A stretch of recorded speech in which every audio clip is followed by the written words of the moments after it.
जे जानत ते कहत नहीं।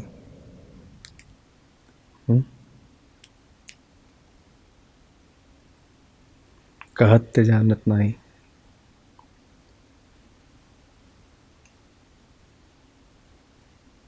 ये बहुत विचित्र बात है।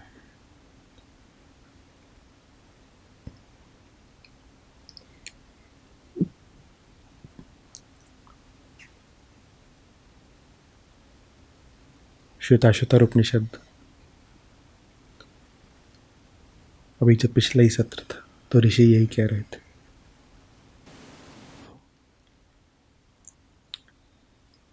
स्पष्ट हो जाए जब नहीं जानते तो आपको पता भी नहीं चलेगा आप जान गए। लेकिन अगर उद्देश्य है कि जानना है तो कुछ नहीं जान पाओगे। उद्देश्य अगर ये जानना है कि नहीं जानते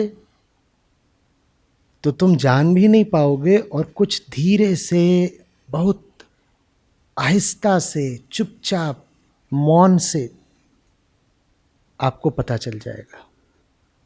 कुछ ऐसा पता चल जाएगा जिसके पता चल जाने का भी आपको पता नहीं होगा। पता तो चल गया पर आपको पता भी नहीं है कि पता चल गया।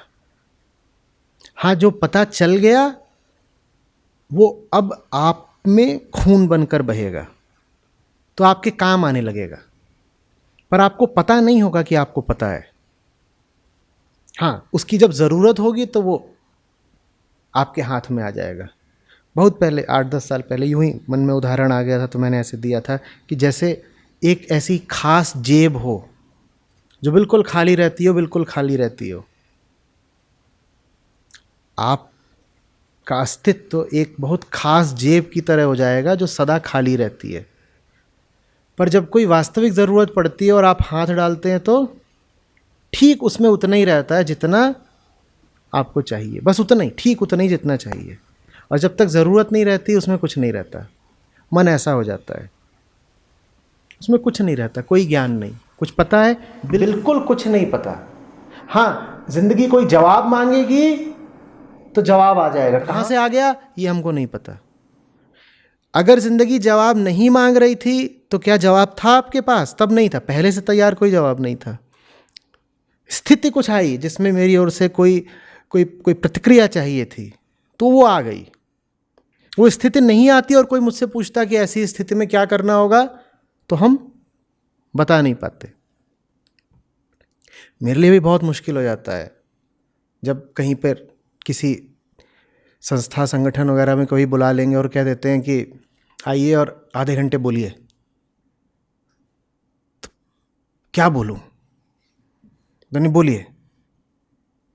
अब उनका कुछ ढांचा ढर्रा ही ऐसे रहा है कि उनके पास जो भी वक्ता आते हैं वो बोल देते हैं आधे 1 घंटे, और मुझे इसमें समझ में ही नहीं आता कि बोलना क्या है। मैं कहता हूँ कुछ सवाल हो तो पूछिए, तो कुछ बोलें, नहीं तो बोलने को कुछ है नहीं अपने पास। तो थोड़ी सी ऐसी बात समझ में आ रहे है?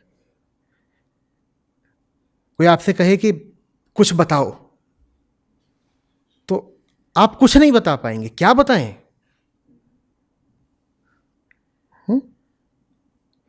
ये ज्ञान का अभाव है, और इसमें वास्तविक बोध रहता है। ज्ञान क्या है? इस उदाहरण के संदर्भ में कह रहा हूं। ज्ञान समझ लो ऐसी चीज है जो पहले से मौजूद है, थोड़ी सी बासी। बोध क्या है? एकदम ताजी ताजी तैयार, जैसे कि आप बाग में ही रहते हो और जब जरूरत हुई, भूख लगी, तो एकदम ताजा फल लिया और खा लिया। हाथ में क्या है? हाथ में क्या है? कुछ भी नहीं। जब भूख नहीं लगी है तो हाथ में क्या है? कुछ भी नहीं। जब भूख लगी तो हाथ में क्या है? ताजा फल। भूख मिट गई तो फिर से हाथ में क्या है? मन ऐसा हो जाता है। जरूरत है तो हाथ में है, जरूरत नहीं है तो नहीं है। भर के नहीं घूम रहे हैं जेबों में कि जेबें भरी हुई हैं, और जेब में जो कुछ भरा होगा वो तो बासी हो ही जाएगा। समझ में आ रही बात? तो अभी तो हमने बाग की बात करी, बाग में फल बाहर बाहर होते हैं। यहाँ अध्यात्म में फल अंदर होता है, फल अंदर होता है, लेकिन आपके हाथ खाली होते हैं, जेब खाली होती है।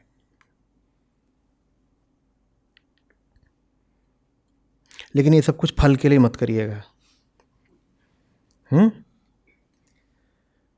अगर गिनने बैठ गए, अगर ऐसे कहने लग गए, नहीं वैसे तो हमारे पास कोई फल वल नहीं है, हम बिल्कुल खाली रहते हैं, फकीर है, हाथ भी खाली जेब भी खाली, और एक आंख से ऐसे गिन रहे हैं कितने फल हैं, ज़रूरत पड़ने पर कितने हैं, कभी मौका आ ही गया भाई तो पता होना चाहिए ना इंश्योरेंस कितने का है, तो इधर उधर देख रहे हैं, तो एक भी फल नहीं मिलेगा। जो गिनने लग गया, जो पहले से ही सुरक्षा की मांग करने लग गया, ऐसे ऐसे ऐसे कर लूँ, उसे कुछ नहीं मिलता। जिसने अपने आप को राम भरोसे छोड़ दिया, उसे जब ज़रूरत पड़ती है तो राम हाजिर हो जाते हैं। पर सिर्फ ज़रूरत पड़ने पर। पहले से ही कहोगे कि सुबह से ही पूछ लिया कि राम दिन भर रहोगे ना, आज जा रहे, तो कुछ नहीं।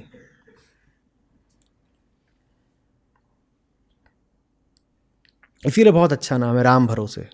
अब किसी का होता नहीं, अब किसी का ऐसा नाम हो तो हंसेंगे लोग, पहले होता था राम भरोसे।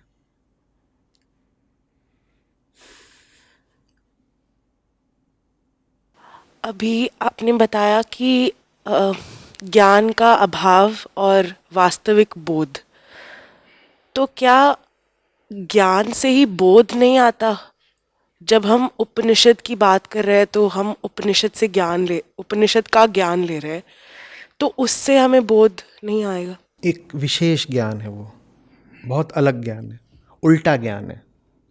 वो ऐसा ज्ञान है जो ज्ञान के विरुद्ध जाता है, वो ऐसा ज्ञान है जो ज्ञान की खिलाफत करता है।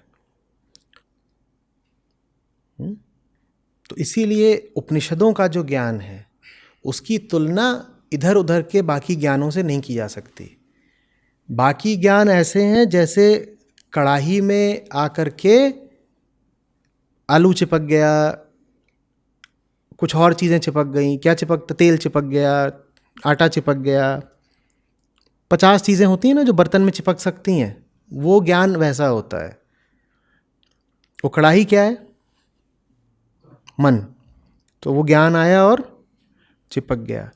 और उपनिषद है साबुन की तरह, वो साबुन भी कढ़ाई में ही डाला जाता है, जैसे बाकी चीज़ें, आप तेल भी डालते हो कढ़ाई में, और साबुन भी आप कढ़ाई में डालते ही हो ना, बाहर से ही डालते हो।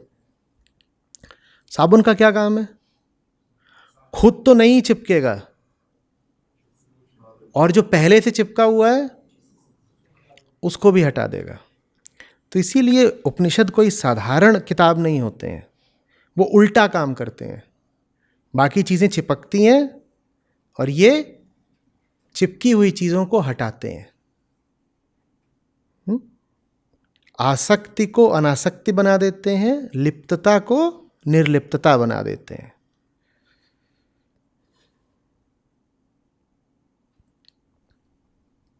तो फिर हमें उपनिषद के अलावा और कुछ पढ़ना ही नहीं चाहिए? जो उपनिषद में लिखा है वो समझ में ही नहीं आएगा अगर और कुछ नहीं पढ़ा है तो। और दूसरी बात, पढ़ने का मतलब ये थोड़ी होता है कि काला अक्षर पढ़ रहे हैं तो ही पढ़ा। ये जो आप किसी से सुन लेते हो, क्या वो ज्ञान नहीं है? ये जो आप देख लेते हो, क्या ये ज्ञान नहीं है? तो उपनिषदों के ज्ञान की वैधता ही तभी है जब आपने बाकी सब ज्ञान पहले ही इकट्ठा कर रखा हो। ठीक वैसे जैसे कि साफ कढ़ाई में साबुन डालना व्यर्थ की बात होगी। कढ़ाई में साबुन डालने की वैधता ही तभी है जब उस कढ़ाई ने इधर उधर का मामला अपने में चिपका रखा हो। और चिपका हम लेंगे ही, क्योंकि बच्चा जिस क्षण पैदा होता है वो उसी क्षण से ज्ञान इकट्ठा करना शुरू कर देता है। उससे पहले से ही वो ज्ञान इकट्ठा कर रहा है। जब उसमें चेतना बिल्कुल अभी अभी आई है तभी से वो ज्ञान इकट्ठा कर रहा है। उसके जो जीन्स होते हैं वो क्या हैं? उसे भी आप बोलते क्या हो? उसे आप जेनेटिक इन्फॉर्मेशन ही तो बोलते हो ना, डीएनए आरएनए, ये सब क्या है? ये ज्ञान ही तो है। वो ज्ञान उसके शरीर में बैठा हुआ है, एक तरह से ज्ञान ही पैदा होता है। भाई जेनेटिक इन्फॉर्मेशन नहीं तो ये रूप लिया है ना, वरना हाथ में 5 ही उंगलियां क्यों है, 7 क्यों नहीं है, 7 क्यों नहीं है? ये सब ज्ञान की बात है। शरीर को पहले ही ये ज्ञान है कि हाथ में 5 ही उंगलियां होना चाहिए, 2 ही नाक होनी चाहिए, पेट में आंत होनी चाहिए, ये सब ज्ञान है शरीर को। और सांस लेनी है। और बच्चा पैदा होकर रोता है, ये ज्ञान नहीं है? उसे किसने सिखाया रोना? बच्चा पैदा होते ही जानता है कि दूध कैसे पीना है, उसे किसने सिखाया? ये ज्ञान कहाँ से आया? ये ज्ञान उसके शरीर में निहित है। उसके शरीर को पता है कि भीतर हवा आएगी तो हवा को फेफड़ों में किस प्रकार से, किस प्रक्रिया से गुजरना है। उसका शरीर जानता है कि भीतर अगर दूध आएगा या खाना आएगा तो उसको कैसे पचाना है। शरीर को ये ज्ञान है ना कि कैसे पचाना है। तो ज्ञान तो आपको है ही, कोई अज्ञानी नहीं है। जो अपने आप को अज्ञानी बोलते हैं वो भी अज्ञानी नहीं है। वास्तव में अज्ञान जैसी कोई चीज होती ही नहीं। अहंकार माने ज्ञान। हम सबके पास अतिशय और अतिरिक्त और अनावश्यक ज्ञान है। और ज्ञान मोहताज नहीं होता कागज का और स्याही का। आप देख रहे हो घड़ी को, उससे ज्ञान मिल गया आपको। आपको क्या लग रहा है, बच्चा जब तक स्कूल नहीं जाता, 3-4 साल का नहीं हुआ, तब तक वो ज्ञान नहीं इकट्ठा कर रहा? किताब तो उसने पढ़ी नहीं, अभी स्कूल गया नहीं, तो क्या उसने ज्ञान नहीं इकट्ठा किया? पता नहीं कितना ज्ञान इकट्ठा कर लिया उसने। कभी माँ को सुन रहा है, मौसी को सुन रहा है, टीवी देख रहा है, खिड़की से बाहर झांक रहा है। ज्ञान नहीं इकट्ठा कर लिया उसने। पल पल जो अनुभव हो रहा है, हर अनुभव आपको ज्ञान दे जाता है, हर अनुभव आपको प्रभावित कर जाता है। इसलिए उपनिषद चाहिए, क्योंकि व्यर्थ ज्ञान तो हम बिना जाने बिना चाहे भी इकट्ठा कर ही रहे हैं। ठीक वैसे जैसे ये मेज रखी है, कहिए इसको गंदा करने के लिए आपको क्या चाहिए? ये मेज यहां रखी है, इसको गंदा करने के लिए आपको क्या चाहिए? इसको गंदा करने के लिए आपको बस समय चाहिए। आप कुछ मत करिए, आप इसको ऐसी जैसे रखिए, छोड़ दीजिए। आइएगा 6 महीने बाद इसको देखिएगा, क्या रहेगी इस पे? ये ज्ञान है। आप कुछ मत करिए तो भी ज्ञान तो आपको मिल ही रहा है। वो समय की धूल है। समय के साथ आप जिन जिन अनुभवों से गुजर रहे हैं, वो सब अनुभव आपके ऊपर जमते जा रहे हैं, उसी को ज्ञान कहते हैं। बट ये तो हम अनकॉन्शियसली कलेक्ट कर रहे हैं। अनकॉन्शियसली करते हैं। उपनिषदों को कॉन्शियसली पढ़ना होगा। बाकी सारा जो हमारा ज्ञान है वो हमें बेहोशी में मिल रहा है। हमें पता भी नहीं है कि हमने कौन सी चीज़ कहाँ से सीख ली, कौन सी बात से हम किस तरह से प्रभावित और संस्कारित हो गए, हमें नहीं पता है। लेकिन पता हो या ना पता हो, कष्ट तो हो रहा है ना उन सब से। आपको नहीं पता आपको कोरोना वायरस किससे लगा, बहुत कम लोगों को पता होता है किससे लगा, पर एक बार लग गया तो कष्ट तो हो रहा है ना। तो उपनिषद वैक्सीन है। बट उपनिषद के अलावा भी बहुत सारे ऐसी चीजें हैं जो हम कॉन्शियसली गेन कर रहे हैं। नहीं, वो भी बेहोशी ही है। उसको आप अपनी बेहोशी में कह देते हैं कि होश है। उसको आप अपनी अनकॉन्शियसनेस में कॉन्शियसनेस बोल देते हैं। जैसे कोई नशे में हो आदमी और बोले कि हम तो होश में हैं। होश तो तभी आएगा जब ये नींबू पानी अंदर जाएगा। शराबी अगर दावा भी करे होश का, तो वो अपने होश का इस्तेमाल सिर्फ अगली बोतल चुनने के लिए करेगा। कहेगा मैं बहुत होश में हूं और अपने होश में मैं बता रहा हूं कि मुझे फलाना ब्रांड ला के दो। ये उसका होश है। और दावा क्या है उसका? पूरा होश का। पागल, अगर तू होश में ही होता तो ये हरकत कर रहा होता? कहता तो रहता है कि कॉन्शियसली मैं ज्ञान इकट्ठा कर रहा हूं, पर अगर तू कॉन्शियस होता, वाकई तू होशमंद होता, तो तूने इस तरह की जिंदगी कर रखी होती, ऐसी हरकतें कर रहा होता और ज्ञान भी ऐसा इकट्ठा कर रहा होता।